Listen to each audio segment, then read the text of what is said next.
Well, hello everybody. Welcome back to another episode of the Evoke cast. This is for the questions that have come in July of 2025. And to help me out with these questions today, I've got a long time good friend, Seth Keena, one of our coaches, who's one of our lengthiest term coaches, probably one of the more senior coaches we have. Seth and I go way back, and I want to Way tell a back. little story about how we met. Um, I got but anyways, so you have to pipe down for a little Tell while, this. Seth, before you can talk. Okay. Uh, I'll do Uh, that. anyway, so gosh, it must have been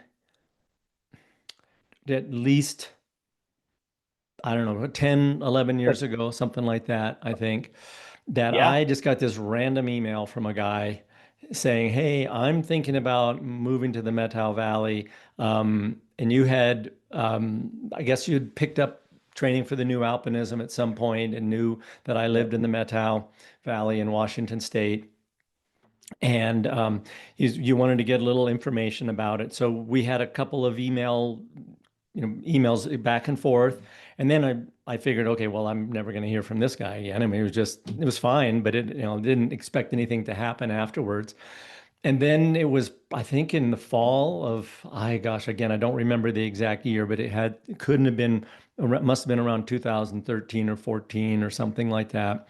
And I was getting ready to go to the showing of the Jeff Lowe movie Metanoia. And if Oh, any right. of you have not seen Metanoia, you need to see it.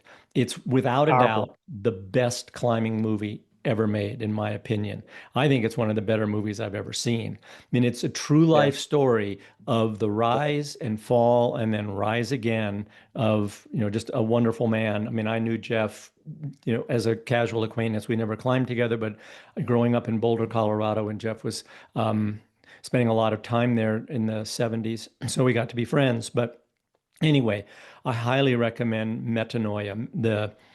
So anyway, I get this call, just a random phone call from Seth saying, "Hey, I'm pulling into the valley right now, and can we hook up?" And I said, "Well, I'm about to head to this, movie, the showing of this movie. Why don't we meet there?"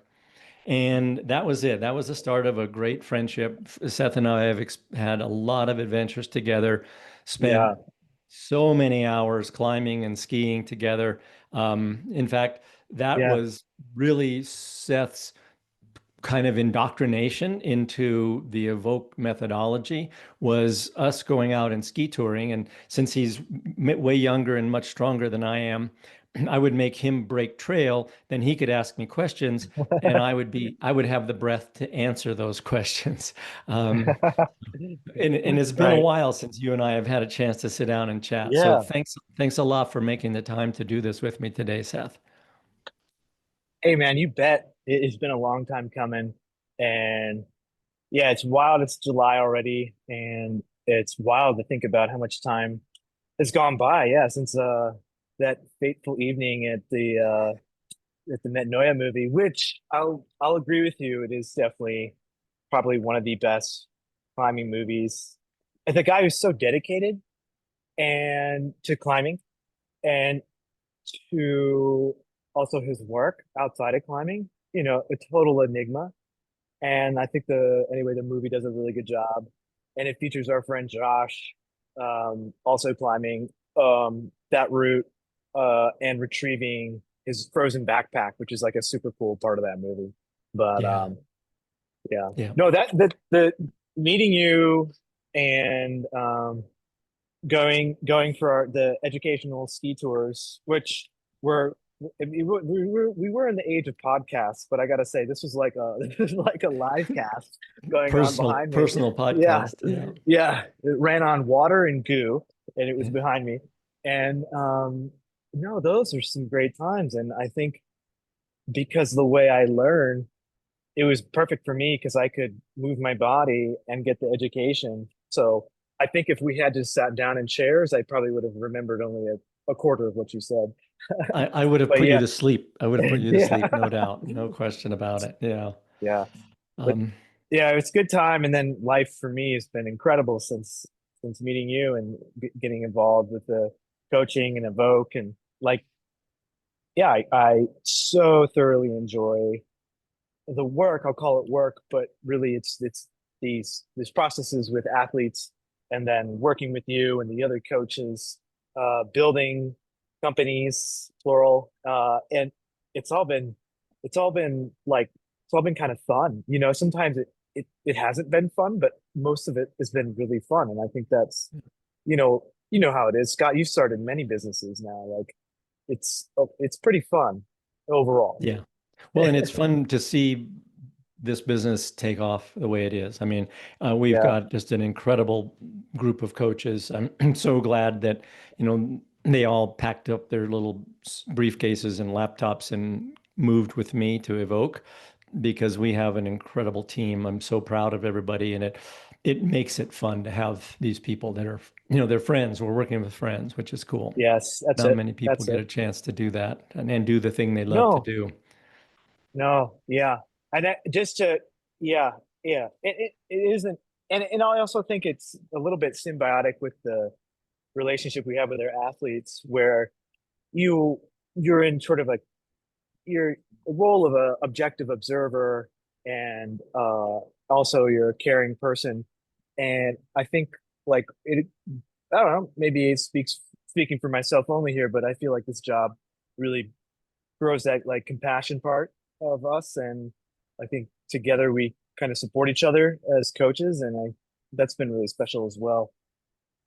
Yeah, I've often get the question of, not often, I suppose, but I've definitely fielded this question a number of times from aspiring coaches or people that are just, kind of idly curious.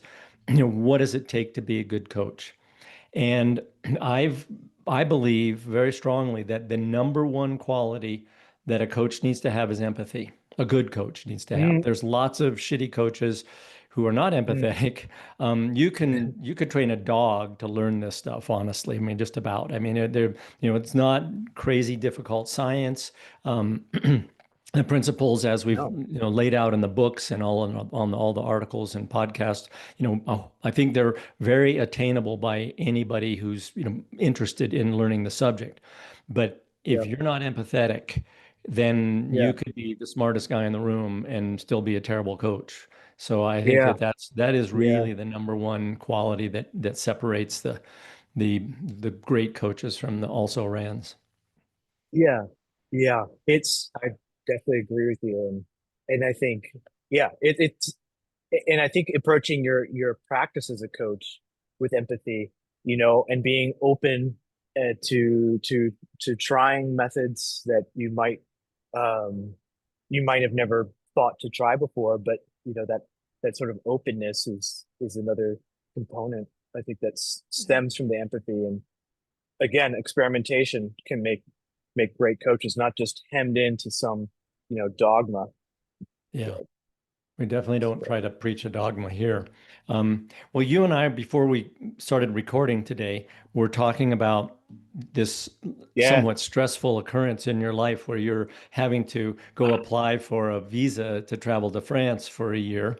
And yeah, we were chatting about the kind of the arcane French bureaucracy with the smoking bureaucrats full in right. a room and stamping, Yes, putting their little Stampy. stamps on pieces of paper and sending you. We assume that's how it Yeah, goes. Yes. we assume, and that brought up Probably for me is. a memory from a long time ago when I was traveling to in Pakistan to go climb a big mountain there, and went to this little, almost a frontier town. I mean, it's pretty good size, I guess, but it's way in the mountains, a town called Skardu, and it's the capital of Baltistan, which has some of the Uh, biggest 8,000 meter peaks in the world are there in Baltistan. And like, we so had, what, just to oh, go interrupt ahead. you, what are some of the names of these peaks around, just to give people a little bit of Oh, tie-in? K2 would be one that people would probably recognize the name. Broad Peak is just across the street from K2. And then just around the corner from there are the Gasherbrum Peaks, Gasherbrum 1, 2, 3, and 4. Yeah, And then cool. another non 8,000 meter peak kind of down the road a ways is Chogalisa. That's the peak that Herman Boole met his demise on. So it's an incredibly historic area.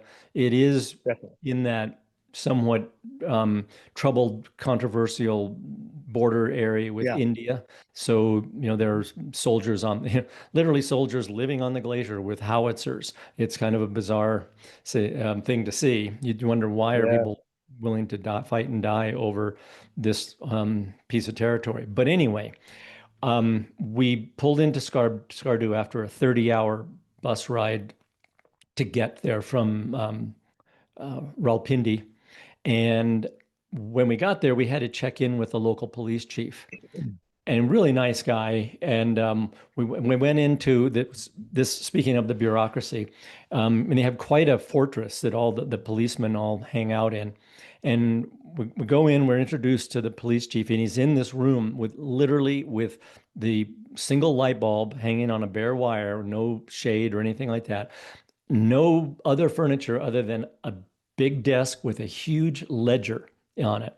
And that we had to all write our names in and where we were going, where we were from, that kind of stuff. And, there was him, great, huge, fat man with a smoking and a chair, but no other furniture, not a picture on the wall. It looked like a prison cell, except for this ledger on the table. And anyway, it was nice visiting with him. So we left, we went and climbed the mountain. We didn't quite climb the mountain. There was a big accident, but I'm not going to get into all that.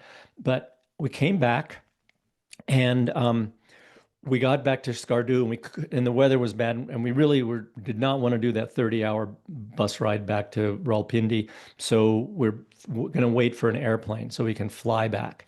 But the weather there, the flights are super weather dependent. And so every day we would pack up and go to the airport and if the planes weren't flying, we'd go back and we'd hang out at the police station and we were playing croquet with the policeman and the chief of police.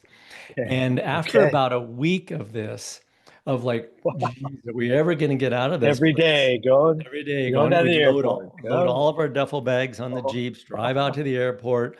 And so the one day the police chief said, okay, you guys show up at my house, and are the drivers of these Jeeps knew where the police chief's house was. We certainly didn't. It was out of town a ways. He said, you show up at my house, and I can't remember the time, and we'll go together to the airport, and I'll make sure you get on the plane. And so and this is in 1995. And at that time, the possession of illegal drugs was a capital offense punishable by beheading in Pakistan. Wha- I mean, it was serious stuff. Damn. Yeah. Now, so we drive the next morning out to this guy's house. We're in a little bit of a caravan with these Toyota Land Cruiser Jeeps and all of our gear piled in it. We drive out to his place. We go through he has a big walled encampment around with armed guards at the door of the gate. And we drive in and we're driving down the driveway and we look on both sides, it's just row after row of marijuana plants. And we're going, oh God, what's going on here? Um, and so we get there, he comes out of the They're house. non-flowering. They're non-flowering.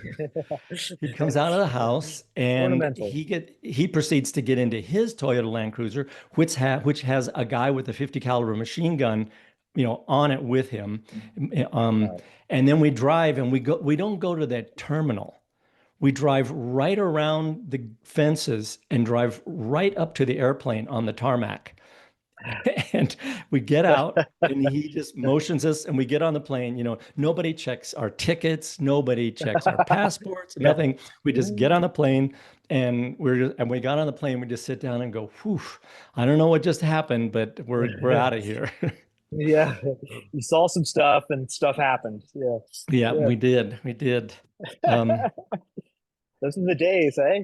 those were the days. Yeah. So, well, let's Okay. dive right in here with this very first question that we've got, and I'll ask you this, and you can give your reply.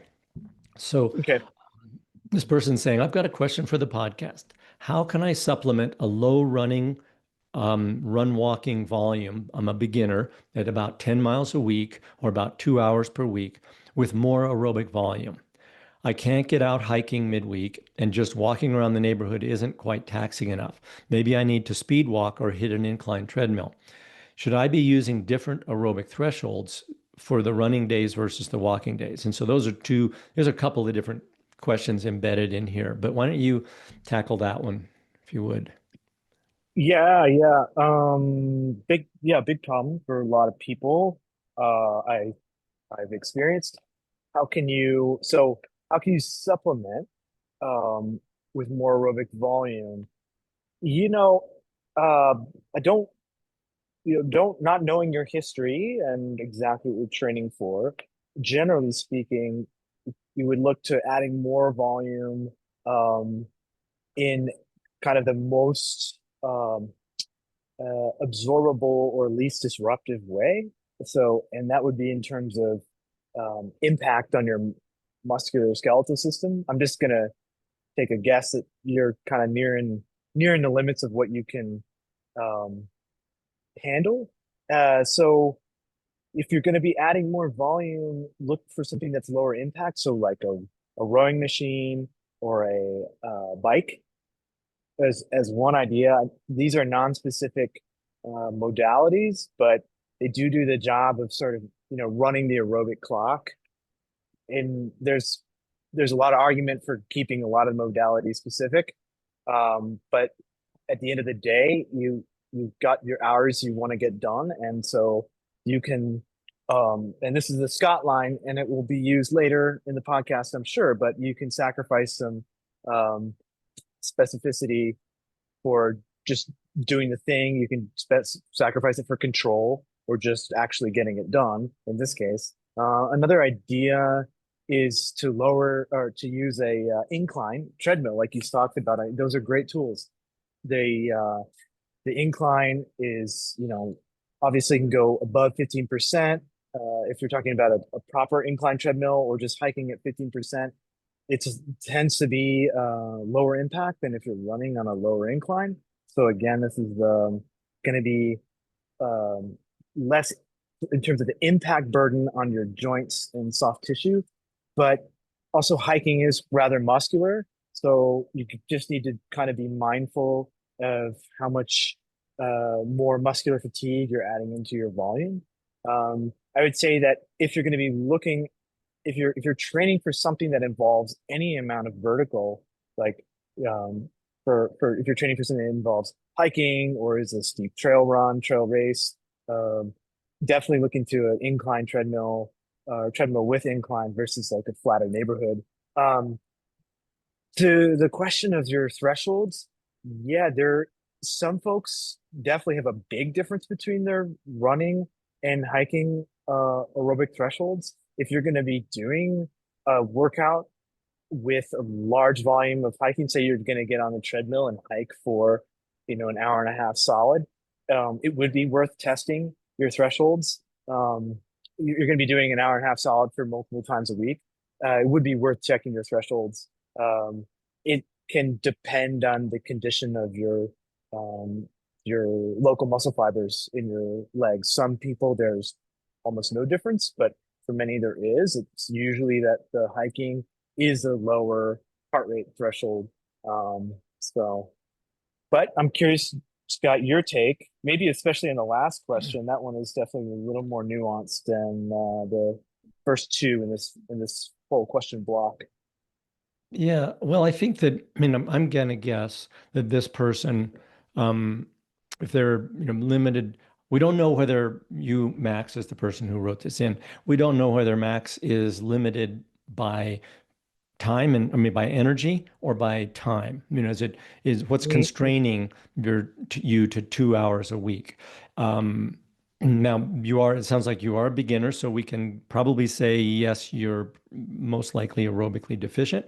And then I would agree 100% with Seth that getting aerobic volume in whatever modality it is, whether it's, cycling, swimming, running, rowing, hiking, they're all going to help build this aerobic base. Now, the fitter a person becomes, or the more singularly focused they are on a goal, the more important it is to increase the specificity. But the fact that you've said you're a beginner and you are training a very low volume, then I would just throw the kitchen sink at the training and just, whatever you can do. I'm like Seth that I think for many people who live in what we call terrain challenged places, um, uh, gym machines like a treadmill or a stair machine, they can be incredibly valuable. They're probably a little bit more of a hassle because you have to maybe travel to get to one of them, but they're a great way to add volume, aerobic volume in a footborne, body weight carrying mode. The problem, Right. the problem with something like swimming, cycling, or let's say rowing is you're not having to support your body weight on those. They're still great exercise, and again, for a beginner, you should, if they fit into your schedule, they're a fine thing to do. But as you get fitter, and if you're training for, self-propelled activities, whether it's running or in the mountains or hiking, climbing, mountaineering, whatever it is, all of those types of activities require you to be footborne and carry your own body weight, at least your Right. own body weight. So I think that, getting more specific as you get fitter, but in the beginning, yeah, just do however much volume you can handle. And, I would be careful with the intensity of it. Hopefully you've established what an appropriate intensity is for you, like doing our heart rate drift test or something to determine your aerobic threshold. And I would also agree with Seth that the thresholds can be quite different. Let's say I'm going to take two extremes here. One would be running on the flats, and the other would be hiking steeply uphill, whether that's, on a 15% treadmill or even steeper, or even more significantly different, almost undoubtedly, would be hiking up a very steep, up a very stairs, or then you will see, I often see huge differences because of the amount of muscle mass it's required to, let's say, hike up a stair machine. Um, Yeah. then you're gonna be much more limited by local muscular fatigue, probably, than you are by your heart's ability to deliver blood. Um, Right. I always tell people, figure out what modality you're going to use primarily for training. And if there's two or three, maybe you are going to cycle and run. Well, then you should do an aerobic threshold test in both of those modalities, in my opinion. Right. Right. Yeah, I agree. I actually just begun working with an athlete who has a great deal of a challenge whenever his terrain or his treadmill gets above around 5-7%. Um, Mhm. Locally, he's muscular speaking. Locally, he's far more challenged. The reasons why, I think there are many, and some of it's skills, some of it's just comfort, could be ergonomics, local muscular endurance, you know, rooted in the quadriceps, but likely it's in the posterior chain. Somehow it could be, we don't, figuring that out is a process, but for sure, this athlete's goal is to improve his uphill hiking for eventual long uh, trail runs, trail hikes.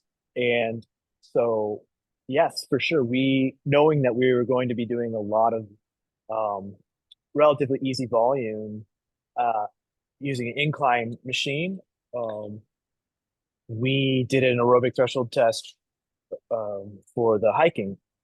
It was 10 beats less than his 5% or his 3% running aerobic threshold. So, Hmm. Yeah, yeah, our that's threshold, that's. aerobic, yeah, go ahead. No, I just I've seen that many, many times. Yeah, Um, there are people who are very well endowed to go uphill, and for them, the thresholds can be the same on flats versus uphill. But yep, the first time I ever noticed this was training some skiers where we didn't have the luxury of we hadn't figured out how to do a heart rate drift test. This was 20 some years ago. And what I was doing instead was I was using a lactate meter. and I would have them run. I was looking for 2 millimoles, which is some of you who've paid attention over the years know that from in many cases, 2 millimoles is considered to be the point at which you've reached your aerobic threshold. 2 millimoles of blood lactate concentration, I should say. So I had them run on the flats at a pace that would elicit about 2 millimoles of blood lactate. Then I wanted to see what the difference was when they hiked steeply uphill. And Seth, we were using one of those steep hills at the bottom of the rendezvous area. And so I Oh had yeah. them hiking that hill at the exact same heart rate that they had been running on the flats, which again Yep. gave about 2 millimoles of lactate. And in every single case for these skiers, the lactate was way higher Right. just by going uphill. And Yep. I'm convinced it's for two reasons. One is, you're not only engaging more muscle mass, but you're having to engage more of the faster twitch muscle fibers, which are more glycolytic. Hmm. They're burning sugar more than fats. And so you're going to Yeah. be producing more lactate in those Yeah. cases. So that was the first thing that, when I ever realized and went, oh, it does actually matters. The modality makes a big Yeah. difference. Yeah. Gravity is something to contend with. Yeah, So, right. cool. Yes. And the older I get, the stronger gravity feels. Um, Yes, it's true. well, let's take a Okay, so the look at the next, next one. it's a big one. I'm going to put on my glasses. Speaking of age, um, so I will try to get through this in a way that people can understand. It starts out with, "Hey, Evoke. I recently did a trail run. I finished first place, 1 hour and 15 minutes ahead of the person who came in second. Wow. Yeah. How many people were in this race?" You Uh, demolished the field. yeah, Yeah. good Lord. How long was the race? I guess he'll tell us. Okay. I have been following your podcast and reading Training for the Uphill Athlete and following your methods, which have helped me a lot. I would like some additional help. A little about the race. It was rated as technical with 39 kilometers and 2,300 vertical meters gained and probably lost. I finished in 5.31 hours. I think but he Uh, means 5 minutes and 5 hours, 31 minutes. I think I've seen it written this way yeah. before, but Okay. but it's anyway, it's roughly 5.5 hours. Yeah. It goes to show what I know. The race was done at night. Well, cool. So his splits of heart rate zone was basically almost all this time he was in zone two, and he spent 45 minutes in zone one, or this person spent 59 minutes, 60 minutes, 1 hour in zone three. So it's 3.5 hours in zone two, 1 hour in zone three. So, yeah, okay. Aerobic threshold, 164 beats. Um, anaerobic threshold 171. During the race, I noticed the speed at the same heart rate went down. This probably makes sense. Um, yes, because of local muscular fatigue, question mark. So just to maybe hit that question before we move to the second part of this question. Yeah, and I absolutely. This is so common Yeah. in long duration events of any kind, but we see it. Yeah. It's very easy to track in ultra running, mountain races, or whatever, because we're often collecting the heart rate and pace data. And you Right. can see a big divergence in the pace to heart rate over time. During Okay. the race, I noticed that the speed at the same heart rate was slower. So basically, it was getting slower throughout the race. But this is so common, and we've talked about it before on this podcast. It is due to local muscular fatigue Yeah. because your heart has excess pumping capacity in these really long duration events. You're nowhere near your maximum aerobic power or VO2 max. You're nowhere near that. You're way below that. So as a consequence, your heart has the ability to deliver plenty of oxygen. But as the muscles fatigue, and you slow down, you're doing less work. And remember that the heart is essentially a slave to the muscles. The muscles tell the brain, hey, we need more oxygen. The brain tells the heart, hey, pump more blood.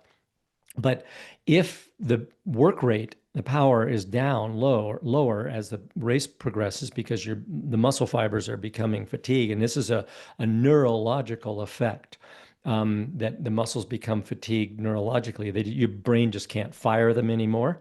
Well, then you don't need as much oxygen. So the brain sends the signal to the heart, hey, the muscles don't need more oxygen, so your heart rate will go down. And this is so common. I don't think it gets enough attention in the sport of ultra running because I think people are really caught up in the idea of increasing aerobic power like VO2 max, which is a beneficial thing. But I don't think it's the big limiter in these ultra long distance events like this that have a great deal of local muscular fatigue baked into them. And this is where pacing can come into play a great role.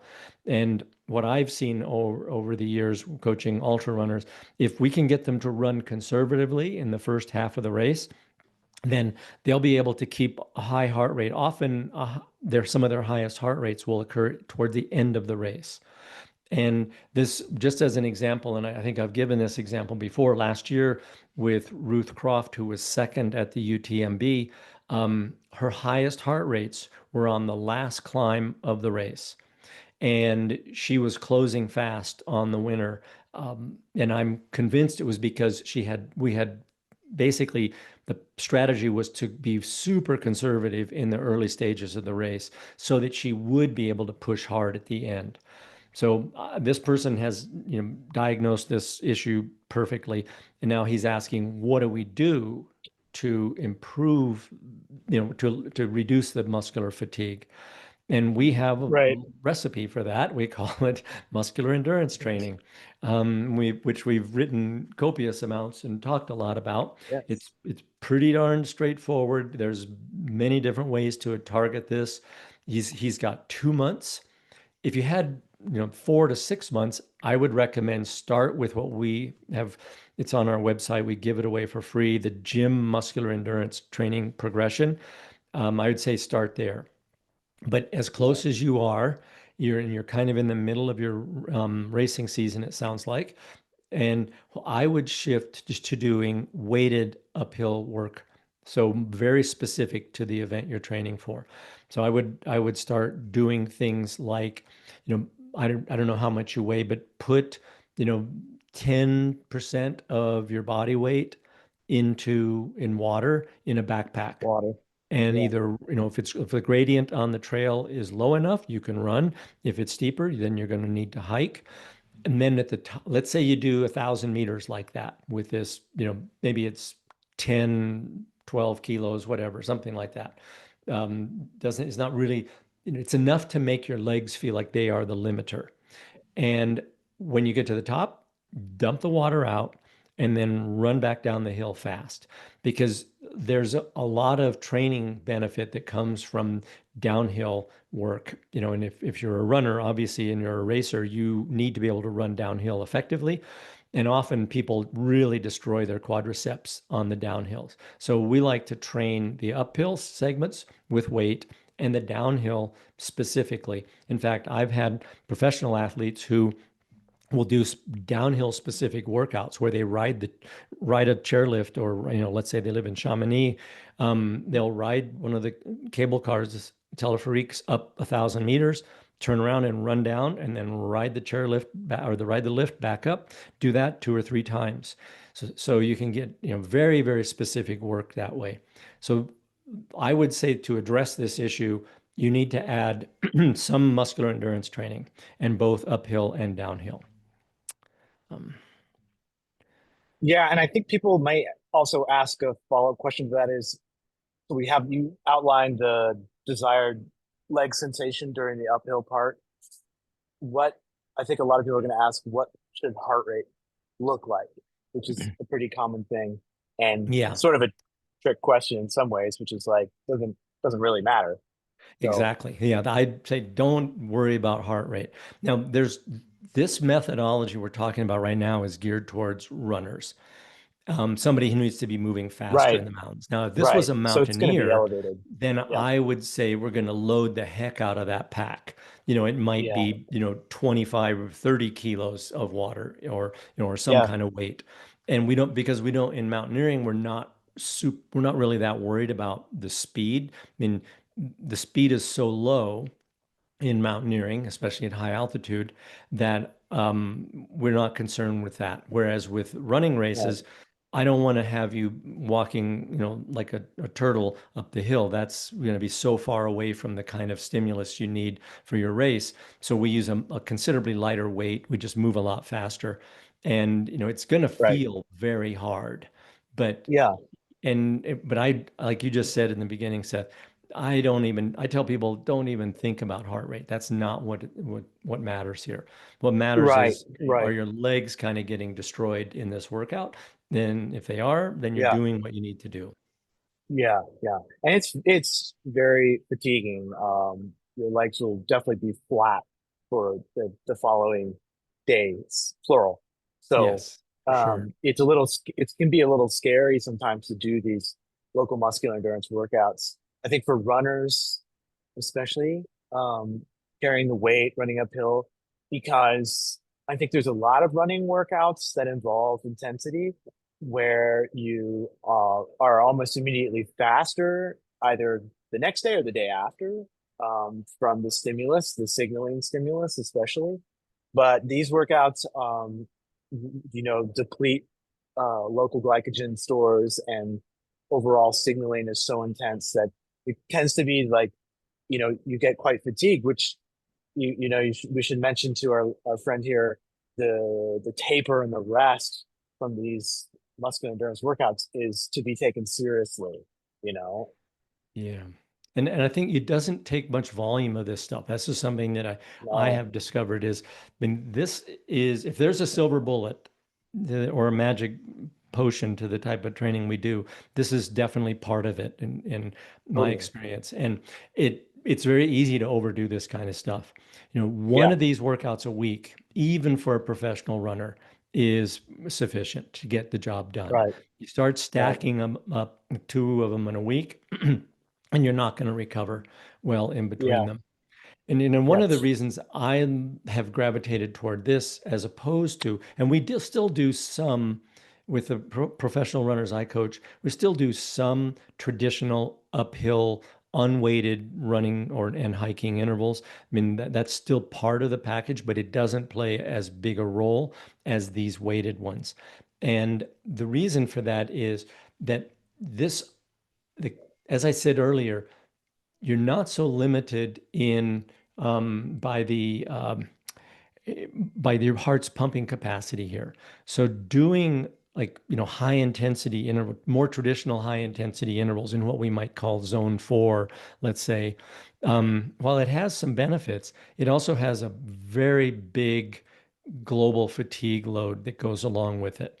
The nice thing about these particular workouts is the fatigue is quite localized to just those leg muscles. right. And the recovery, even though, as Seth said, you're going to be feeling this in your legs for 2 or 3 days. That's no Locally, yeah, question. But it's very yeah, local fatigue. Um, yeah.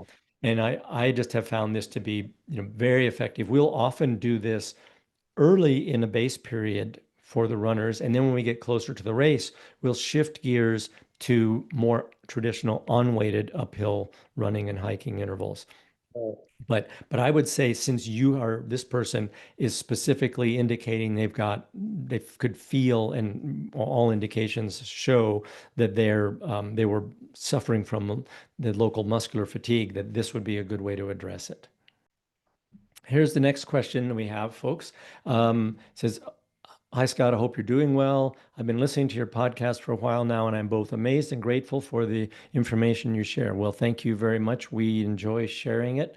That's, while we do coach people, I think we consider ourselves in this business of education, because there is so much terrible information out there about training for these kinds of sports, and we're hoping to set the record straight and demonstrate through all of the successes we've had that this stuff actually does work. Um, anyway, he says, I think it's he, excuse me if it's not. Lately, I've been wondering about micro workouts throughout the day, mainly focused on strength. Do you think micro workouts are a good strategy? I'm aware that this could interfere with recovery and make everything counterproductive, so I'd love to hear your thoughts. I really can't thank you enough for the knowledge you've shared. Congratulations on the Western States 100. I heard Caleb was training with Evoke. All the best from Portugal. Well, first of all, yes, Caleb was in our stable as an Evoke athlete, but he was being coached not by me, which I'd love to be able to take the credit for, but it was actually Jack Kunzel who was his coach. Um, but Seth, why don't you Jack. tackle this one? Yeah. Well, to be upfront, I've never heard of micro workout exactly. Um, but focused on strength, short. I'm guessing you're talking about really short workouts. Micro, maybe like 10 minutes, 15 minutes, focused on strength. Do I think it's a good strategy? Um, I think when, well, like kind of anything you're going to do with your training, it should be approached with some intentionality, even if it's really short. So I guess to ask the question back is, sort of where does this fit in with your weaknesses, and those weaknesses as they relate to your, what you want to do, you know, be thinking about that, and also, does this fit into the phase of your training? But I do so. But if we're talking about a really short workout, um, it's unlikely to have a massive fatiguing impact, certainly globally, or like flattening your legs out such that you have to, reel in the amount of volume you're doing. Um, certainly, like if you're looking at doing, something prehab or physical therapy-esque exercises, to be, those are, you should do those. If you know that doing single leg deadlift, just, 5 sets of five, is going to ensure that your week of running goes by without your knee acting up or your other thing acting up, then definitely do it, you know, every other day, every day. Um, Max strength workouts are often really short.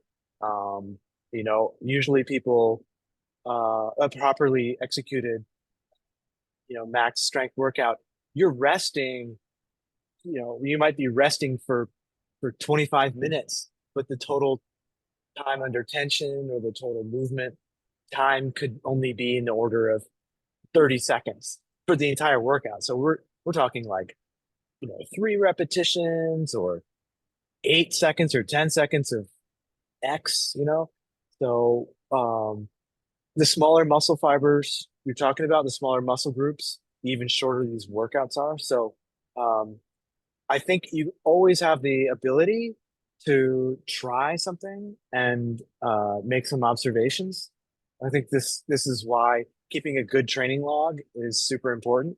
That includes time and heart rate. So keeping your, if you're using Training Peaks or you're using Garmin, wearing your chest strap, because if you're doing these micro workouts and the same run you do 3 days a week, you're seeing a detrimental effect to it, either, slower times at the same heart rate, or your ascent rate slower, and then could be having you could be having an impact. And it's up to you to figure out, is this a negative impact or a positive impact? It depends on the phase of your training, but um, I know Scott's definitely had a lot more experience with, a variety of strength workouts too. So yeah, what do you think about this question, Scott?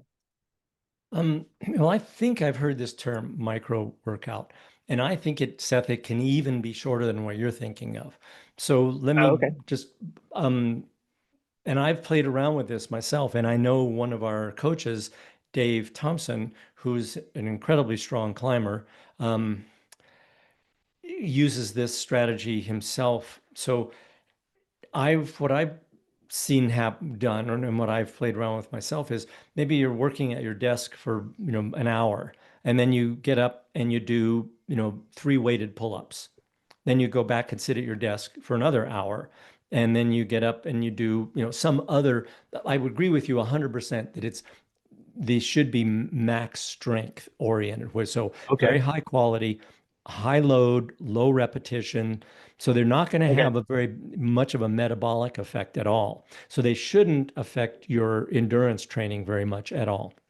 Um, the thing that really affects endurance, let's say going for a run, is when you do a metabolically taxing strength workout. So very high volume, lots of repetitions, sometimes, relatively short rest. So the classic example for us would be a muscular endurance type workout. That's going to have a big draining effect and will impact your running probably. Now, and the other would be the other thing that people might even be somewhat familiar with, even though they're not bodybuilders, is body. That's what bodybuilding, weightlifting essentially does. It's metabolically taxing to the muscles, and so they get bigger from that hypertrophy training, but it's super metabolically taxing. So you wouldn't want to be like training to failure in every set, for instance, and doing, many sets of, let's say, let's go back to my pull-up example, doing, a set like four sets to failure and doing that several times throughout the day. Now it's not going to affect your running because it's isolated upper body muscle movement, but it is going to be very draining. Like you're not going to be able to pull hard for a couple of days after a workout like that. So I think that it can be beneficial. Let's say you had a barbell sitting next to your desk at work and you would, like I was talking about with pull-ups, every hour you went over there and you did one or two repetitions of 90 to 95% of your one rep max. I think that can be really productive. It's a good way to use time, and it's a nice way to break up the working day. And I think, Seth, you Yeah. have used a strategy like this. I remember, at least you were a couple of years ago, where you had one of those small hangboard type wooden devices that you kept near your desk, and you would, Yep. lift something heavy with your fingers during your Yep. normal day, right? Right. I Right. don't know if you're Right. still doing Yeah. that. Um, Yeah. Yep. Still doing it. Yep. Forever. And, Yeah. and so Yeah. those are the things I would consider micro workouts. So like super Right. low volume, spread out Right. over the course of the day. And Mhm. again, depending on what you're trying to get strong at, if you're trying to get strong at hanging on a 10 millimeter edge, that's going to be very different than trying to get strong at a deadlift or a push up or pull up or something like that. So you have to decide what's Right. important to you. But I think there's Right. something to this for sure. And I don't think it's going to Right. be counterproductive in terms of your endurance training. Mhm. Cool. Yeah. It seems like a great way to fit in what would be a long workout, especially when you're looking at max strength. Like I was saying, you could be resting a long time between sets with this um, either heavy weight or something involving a high velocity or both. Um, so yeah, it makes a lot of sense. I mean, to be fair, my athletes who do these workouts that I give them, I don't know if they are breaking them up throughout the day. Um, so yeah, I think seems really cool. I'm look forward to experimenting a little bit more. My Well, people. yeah, and I think that the one of the reasons this can be such a powerful tool for us is, especially if you're, constrained on time and you can't go spend an hour and a half in the gym, um, is that, this type of strength training where we're trying to absolutely, develop maximal strength. We're not trying to increase the size of the muscles. We're not trying to increase the endurance of the muscles. We really just want to make them stronger. That is primarily a neurologic training effect that we're Yeah, looking for. And so yeah, you need to be fresh and well rested. That's the reason we take a long, normally tell exactly. people at least 3 minutes between these sets of maximum strength Yeah, type repetitions. for sure. But here we're talking maybe you're doing 30 minutes to two Yeah, hours between reps. So your yeah, nervous system has a chance to kind of repair itself and rest up so that your effort right. can be very high Yeah, again right. for the Yeah. next set. So I think there's probably somewhere buried in the literature some science that describes I this. Yeah. Right. Well, for a hard boulder, uh, you're projecting a hard boulder, maybe, especially when you're getting close to actually doing it, rest times can be absolutely in the order of 30 minutes or certainly longer. Hmm. And, that's tends to be more of a maximum strength or even a short, 6 bolt or 4 bolt sport climb or something like that. Sure. You take really long rests. It's really short and super intense effort. Um, yeah, I like it. I like Yeah. it. Well, go try it, whoever this person from Portugal is. Yeah, yeah. Next one is Hey Evoke. I'm a big fan of this site and podcast and the books, of course. Thank you so much for the incredible resources. Thank you for reading them, enjoying them, hopefully getting stuff out of it, and thanking us. I have a question for the podcast. How can I maintain strength for multiple sports with different physiological demands? For example, maintaining some rock climbing strength slash power while focusing on running slash skiing, and vice versa. Not losing my mountain legs entirely while focused on rock climbing, shorter routes, not alpine climbs. Thank you, Max. Another Max. So, Um, well, first of all, you have to understand that there's a compromise here, and I mean, we're just going to have to you have to accept, and that's a given when you're trying to train for things that are essentially at the opposite ends of the physiological spectrum. One that's very strength and power oriented, and one that's much lower strength and power but more endurance. There's a reason that Usain Bolt didn't run marathons. You can't train for these, you can't excel, I should say, at these two at opposite ends of the spectrum like that.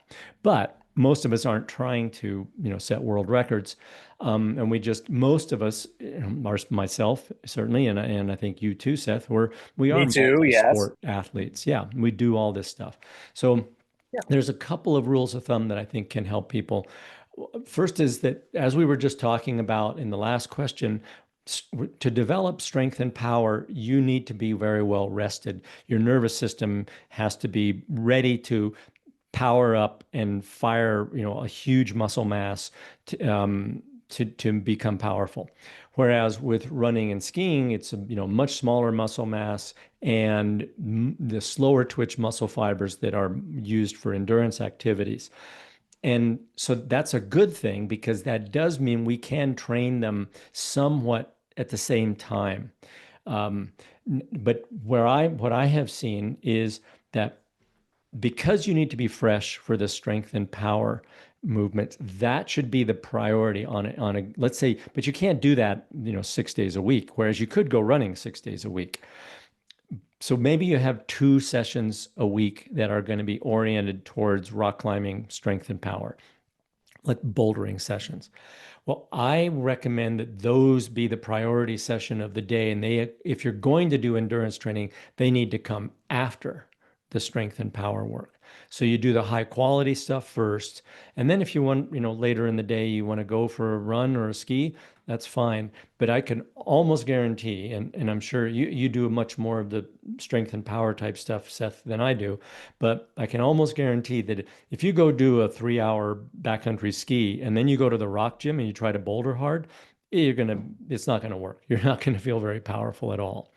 That's So optimal. Yeah. yeah, it's just not optimal at all. And so I would recommend, if you're trying to do something like this, pick a couple of days where maybe you go to the climbing gym in the evening. Well, then that morning you don't do an endurance workout.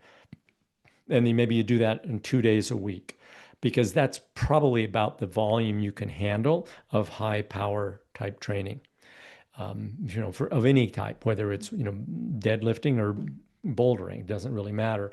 If you try to you can't do a high volume of high quality work. It's that's sort of not just counterproductive, it's kind of an oxymoron, in fact. So what Yeah. do you think of that idea, Seth?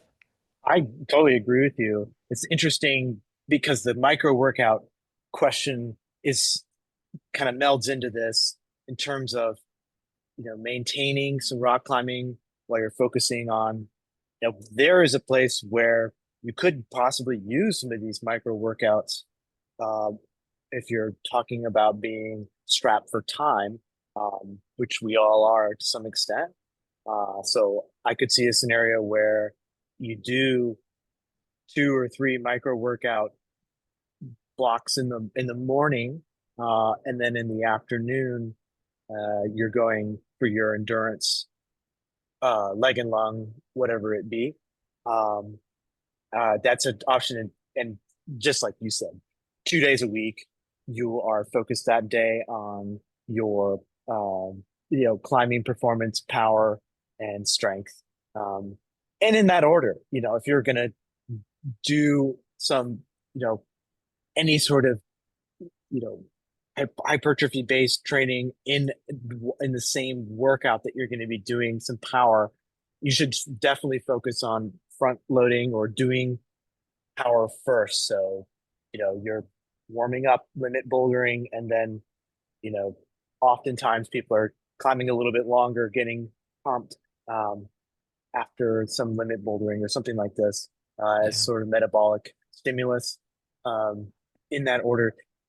I think of it like you want to do your most intelligent work, first and freshest. Yeah. So Yeah. running and skiing are, I'm sure intelligent people do them, but it doesn't necessarily require a lot of brains to actually get the sport done. To be safe, you need to use your brain, but I think you know what I mean. So Yes, yeah, uh, for sure. I mean, I discovered yeah, this also years ago coaching skiers that, if we wanted to have a good quality, speed work session, we did that first, and then we moved to the endurance type of training. yeah, yeah, You just can't do, because you can do endurance training. One of the reasons we can handle a high volume of endurance training is that, it's so low in, well, relatively low intensity, and you can do yeah, it when you're a bit tired. yeah, It doesn't because you're not having to recruit some of those higher power muscle fibers that take a lot more effort. I mean, both yeah, mental and subconscious effort to recruit. I mean, right, we haven't, I've kind of been putting together a podcast to talk about, the muscle recruitment model of training. But there's a yeah, term that's used. It's called the action potential of a muscle fiber. right, And exactly, the action potential is the amount of energy it takes to fire that muscle fiber to make it contract. And the faster twitch the muscle fiber is, the more powerful the muscle fiber is, the higher the action potential. And if you can't right. reach that higher action potential, which is a nervous signal, it's a nerve signal. If you Mm, can't reach that, then the muscle fiber doesn't fire. And mm, one of the reasons that, I mean, people talk about central nervous system fatigue. I've heard talked a lot about by weightlifters, but there's been many studies done that have shown that the the biggest cause of central nervous system fatigue is repetition. So if you go for a mhm. long run and you do, 10,000 repetitions with your legs, that is going to leave your central nervous system fatigued. And when it's fatigued, it can no longer generate high enough action potentials to fire, well, can no longer generate a strong enough nerve signal to create the action potential to fire the high powered fibers. So that's, I mean, granted, it's kind of I'm an oversimplification, but this is sort of the physiological reason why you do the high quality work first and then go do Right. the endurance work later. Yeah, totally. The chronic fatigue, the dulling effect of long, relatively low intensity sessions, you know, is significant. Um, and I think one thing about, a couple thoughts is like, with running, especially greater distances, when you're looking at like 100 milers, um, you know, the the form isn't what you see when someone is running a 10 kilometer, in terms of, the cadence and the running form are not as, tight. The leg circle isn't quite as high. Like if you look at the Yeah. finishers of Western state, they aren't coming to the finish line like they look like they're running into a 10K or 20K, obviously. So we just move differently when we're going such distances. And I think it is, largely from a movement economy perspective, but it's also, simply we aren't uh, our activation potential isn't high such that our legs are snapping like they would be if we're, hauling ass, right? It's just you just Right. don't move like that. Well, and So you don't need to recruit those fibers that require the high action potential, those exactly. faster twitch Right. fibers. When, for you, if you're running, I'm going to be using just throwing out some numbers here. I'm not trying to say these are absolutes, but, it takes a lot less power to run at a 10-minute mile than it does to run at a 6-minute mile pace. Probably a And lot less. yeah, Yeah. a lot less. And so that Yeah. means that you're going to run at that 6-minute mile pace. You're going to be needing to recruit many more of these faster twitch fibers, which again have a higher action potential. Right. And it's why you can't run as far at a 6-minute pace as you can at a 10-minute mile pace, Right. because Right. those fibers fatigue. And they mainly fatigue from, their central nervous system Right. basically starts shutting down and says, well, can't Right. recruit those fibers anymore because I can't generate enough electrical stimulus to fire them. Right.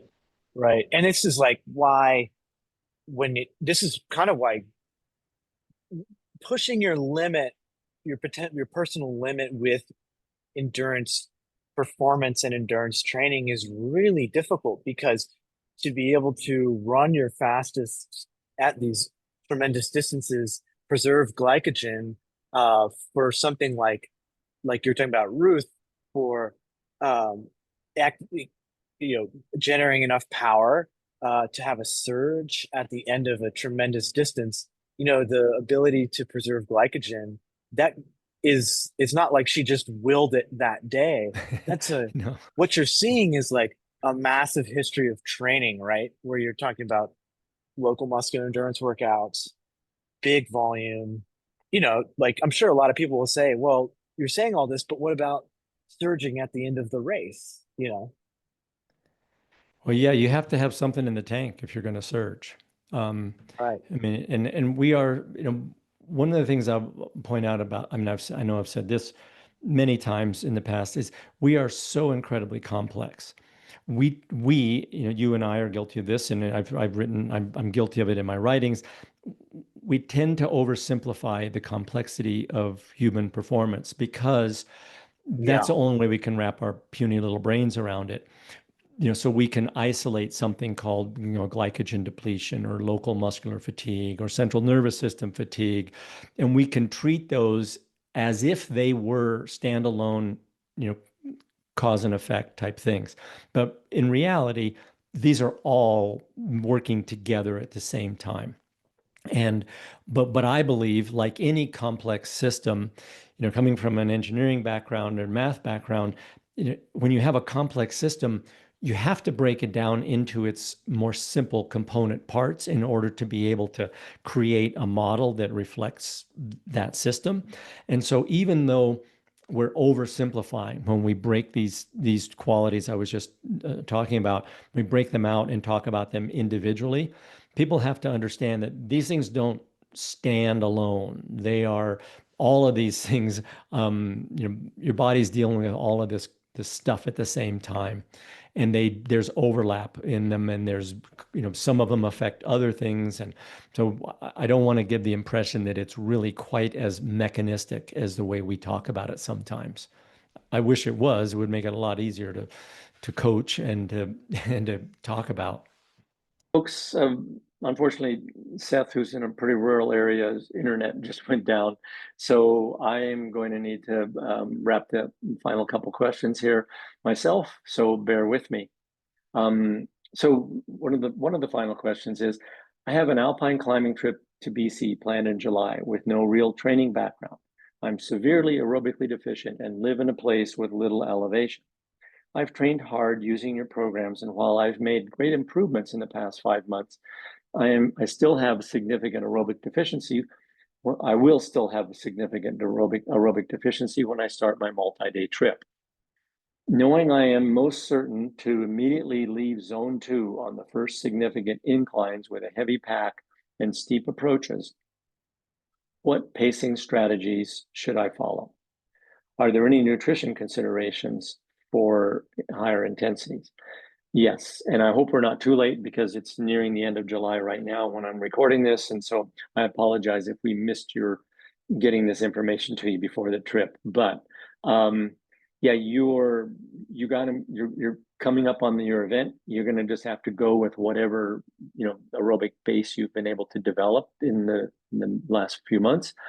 So what you need to do is be very conservative and start your especially the approaches, the Canadian, if I'm not sure where you'll be, I'll use in British Columbia, you said. So some of the approaches in British Columbia mountains can be very long. And as a consequence, you're going to need to start very conservatively and slow to make sure you've still got gas at the end of the day. So I would recommend, stay in zone 1. If you're going with friends that are much fitter than you, then I would just tell them, hey, I'll meet you in camp or whatever. But you could easily blow your whole trip by trying to keep up with a fitter people than yourself. So if you have any opportunity to determine what the pace is going to be, keep it slow, especially when you've got a heavy pack on. Now, in terms of the nutrition, because you're going to be operating at higher intensity, you should be feeding more regularly with high carbohydrate feed. So that could be, drink mixes that have a lot of carbohydrates in them, gels, even bars. Usually when you're hiking, mountaineering and hiking, this pace is slow enough that you can actually eat real food too. So you might consider, peanut butter and jelly sandwich. That's a good standby, but you'll need to eat frequently during this. So you should be looking at probably taking in, somewhere in the range of 500 to 800 calories an hour if you're hiking uphill with a heavy pack. If you want to still have gas in the tank at the other end, which means, several gels, bars, whatever, during the course of an hour. So you're probably going to be carrying a fair bit of extra snacks with you. So good luck with that. Okay, next question. I love the podcast and all the free resources you put out. It's really admirable, and thanks for doing it. Well, thank you for saying that. We enjoy it. I have a question for the monthly podcast. I know that max strength and speed workouts should be done relatively fresh. Is the same true for muscular endurance workouts? Sometimes it's easier to schedule a muscular endurance workout the day after a long run, and I'm pretty fatigued going into that workout. How much does that cost me? Well, actually, it can be pretty specific training, and it can be good. Fatigue is so there's a whole continuum of fatigue from sort of tired to completely wasted. So I don't know where you're falling on that fatigue spectrum, but yes, you can do a muscular endurance workout when you're somewhat fatigued and still benefit from it.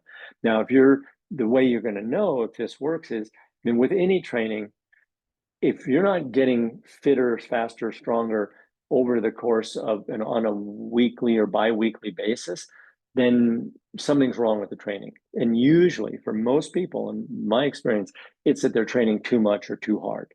So it could be that you're trying to pack too much into a week of training, and you might just need to spread these workouts further out. And you might get more benefit this is what's called the density of training. And you might just want to shift into a lower density of training program. So maybe instead of doing, a long run, a muscular endurance, and a tempo run or something like that in 1 week, maybe you spread that out over 10 days instead. Try that and see if that doesn't help. Okay, a couple questions here. Question for the podcast, which I absolutely love. Well, we're getting a lot of nice kudos here. I appreciate it.